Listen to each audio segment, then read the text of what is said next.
And now, an all-new WB event. Guardian, Defender, Legend. For years, a single force has ruled the night, battling Gotham's most notorious villains. Now, the greatest hero of all time is about to face his true destiny. Journey into the future as the WB presents a new era in the Dark Knight's legacy. And now, Batman Beyond.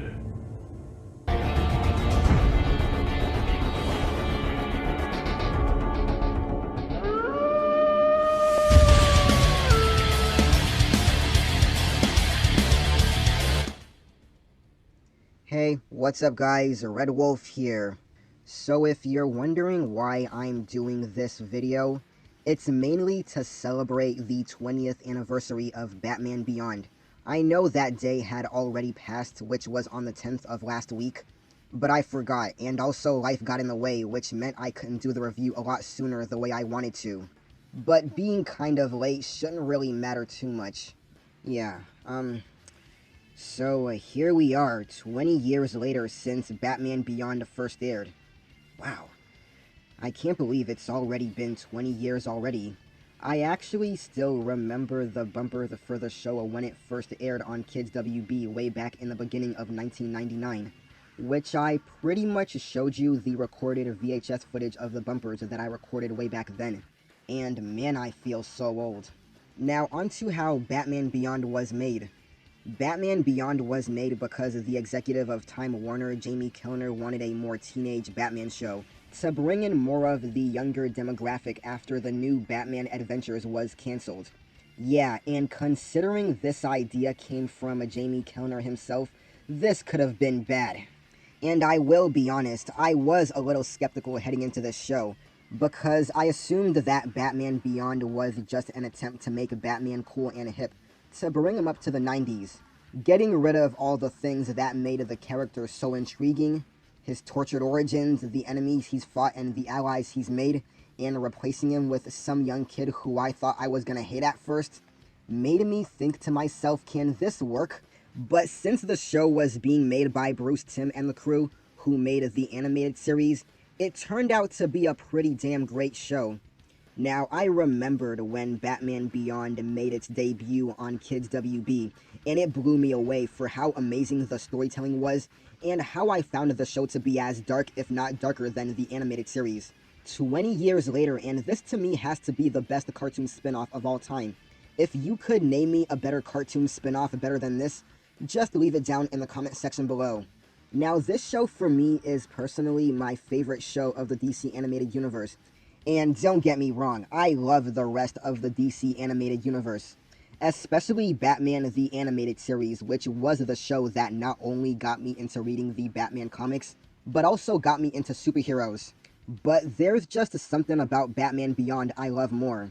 I mean, I'm such a huge fan of the show that I bought a lot of the Batman Beyond comics, the complete series on DVD, which I've been rewatching some of the episodes very recently. I own the action figure from my collection. I've even played the crappy N64 game Return of the Joker, which was a game I rented from my local Blockbuster store way back then, which is a store that's no longer around. Rest in peace, Blockbuster. But yeah, Batman Beyond Return of the Joker was a pretty bad game, but not as bad as Superman 64. The show was just so amazing, and I would have loved for there to be a fourth season for the show, and a live action or an animated movie. And speaking of live-action movies, there was actually supposed to be a live-action Batman Beyond film before the Christopher Nolan Batman trilogy. And honestly, I would have been more interested to see what a Batman Beyond film would have been like over the overrated Nolan trilogy. Sorry, Nolan fanboys. But if DC ever does a live-action Batman Beyond film, I'll do a cartwheel. I mean, come on DC, make it happen. But let's talk about the show itself, starting with the first two-parter episode in Rebirth, which aired 20 years ago. Now, I'm not going to talk about the rest of the episodes of this show because I'm planning on saving that for a future Top 10 Batman Beyond episode somewhere in the future. So the show itself, I believe, takes place in the year 2039. A young high school athlete with a penchant for getting into trouble, Terry McGinnis, finds himself being chased by a bunch of jokers, the gang members who emulate Batman's most famous villain. He ends up in a wooden area where he makes his stand, and though he handles himself very well, he just gets outnumbered. Things look pretty bad until an old man shows up and harasses the youth easily. The old man becomes incapacitated from the exhaustion, so Terry takes the man home, to Wayne Manor. It turns out Terry was on Wayne's estate, and that Batman had retired 20 years earlier after suffering a heart attack in the middle of a battle. Wayne Enterprises was taken over. It's now Wayne Powers Enterprises. And now, bitter and alone, there's a row of empty costumes in the Batcave. Bruce, spends his days with his dog Ace. And while the millionaire is sleeping, Terry pokes around the Bat Mansion and discovers something that he wasn't supposed to. The Batcave. And of course that Bruce Wayne wakes up and chases the teen out of his home. Then when Terry gets back home, he discovers that his father was murdered. It looks like the work of the Jokers, but Terry isn't so sure. He discovers that Derek Powers, the man who took over Wayne's company, and his bodyguard, Mr. Fix, were responsible for his father's death. Terry goes back to Wayne Manor and steals the Batsuit, now filled with the high-tech gadgets rather than just incorporating a Unity belt, and plans to capture Powers and Fix. And I will admit, I do kinda like the Batsuit. But when the real Batman finds out that Terry stole his suit, communicating with the team through the radio suit, he demands that Terry returns the suit to Wayne Manor.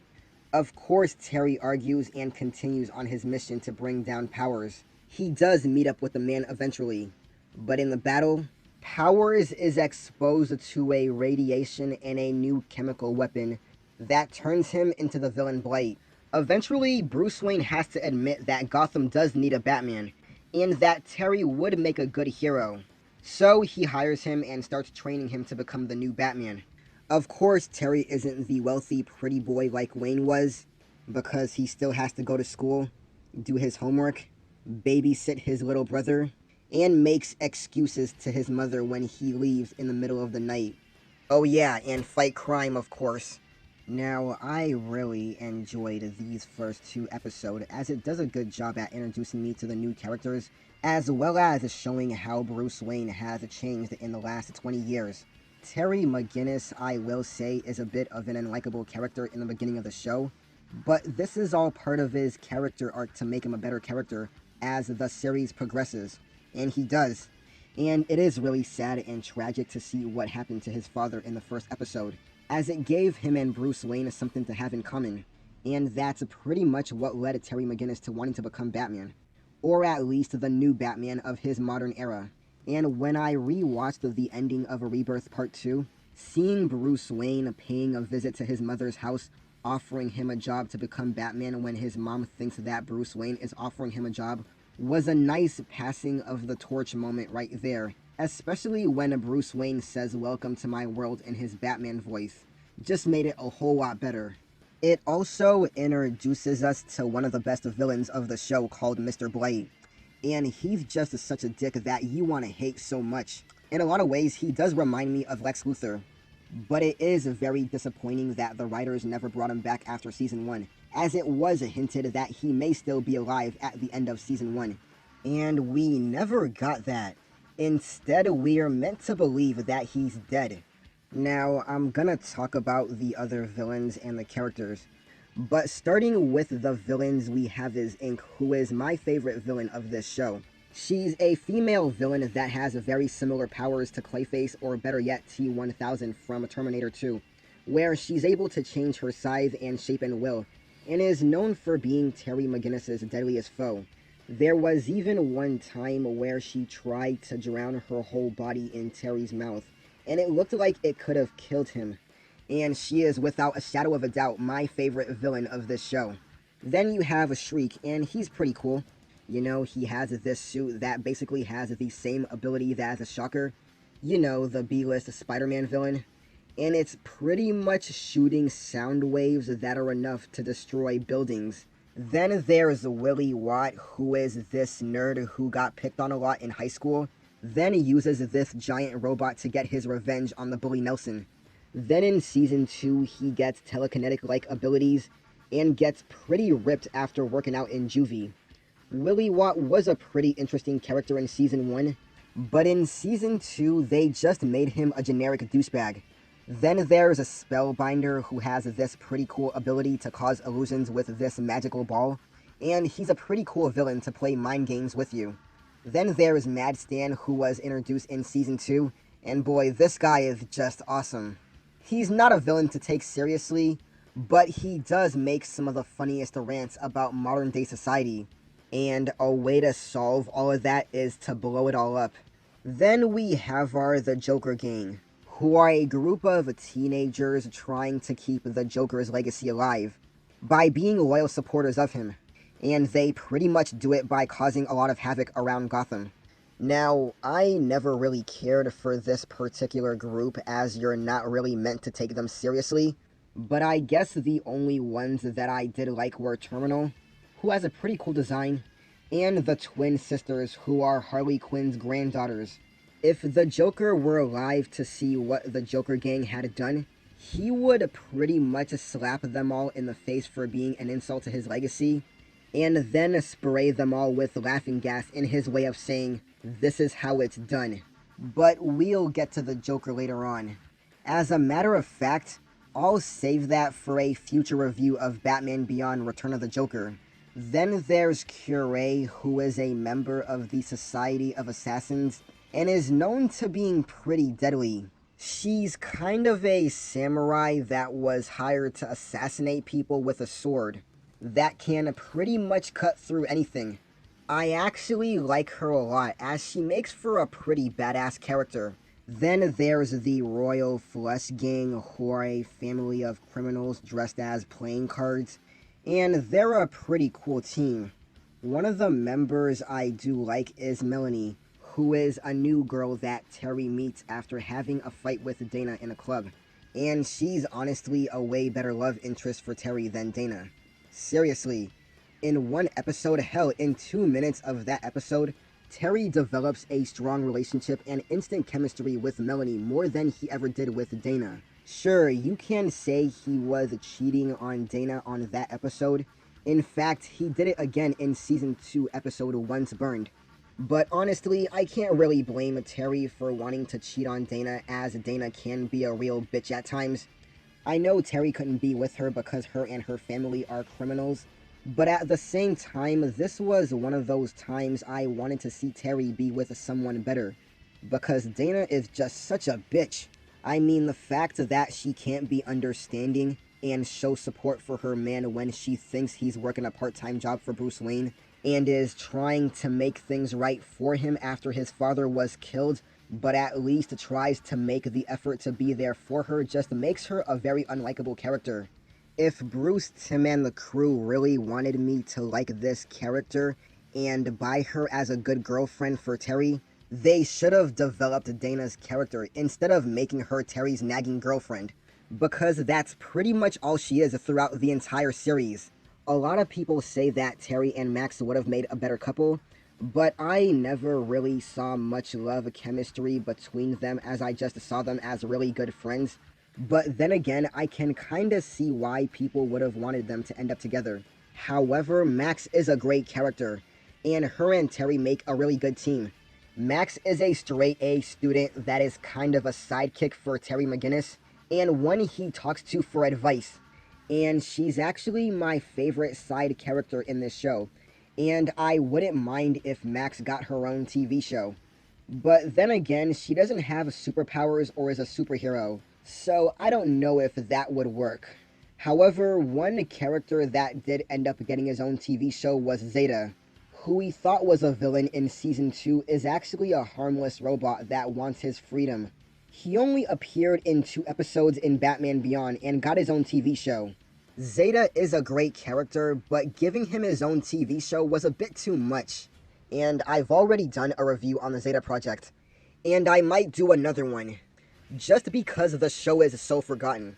Now, even though most of Batman's villains were too old to cause crime, there are a few returning Batman villains from the animated series that have appeared in this show, like Mr. Freeze, whose head had been contained at Wayne Enterprises for 50 years, Ra's al Ghul, who of course would still be alive because of the internal youth the Lazarus Pit offers him. However, the Lazarus Pit wouldn't work in his favor, so he sacrificed his own daughter in Talia al Ghul to transfer into her body so he can stay alive, which is pretty sick if you ask me. Bane was actually shown very briefly in the show, only to see what his fate would be after years of abusing Venom. And remember kids, don't do drugs. And of course, what would a Batman series be without his biggest rival, the Joker? He didn't appear in the series itself, but rather a movie called Batman Beyond Return of the Joker. And it's a pretty dark movie, which I'll save for a future review. Now, the only other DC character I can recall ever appearing in this show was Superman, who returned for a two-parter episode in the third season, where he'd be leading the new Justice League, which I find funny since this two-part episode came out before the actual Justice League cartoon premiered. That show is pretty much the reason why Batman Beyond ended up getting cancelled, because since it premiered in late 2001, Bruce Timm and the crew had to pick which show they wanted to move forward with. So they chose to move forward with the Justice League, and Batman Beyond ended up getting cancelled despite it being a huge success. I'm sure many DC fans were happy to finally get the Justice League cartoon, as they have been waiting for a while since Batman the Animated Series, for the DC animated universe to finally get there. Even though we've never gotten a Flash, Martian Manhunter, Hawkgirl, Green Lantern, or a Wonder Woman animated series, instead we got shows like Static Shock, The Zeta Project, and of course Batman Beyond. And it was great to finally get the series we've been waiting for, but I would have liked it if Batman Beyond had continued, because I still felt like there was more to explore in the show. But I will say, getting the Justice League cartoon does make up for the cancellation of the show. But let me know down below, would any of you have preferred if they continued Batman Beyond, or move forward with the Justice League?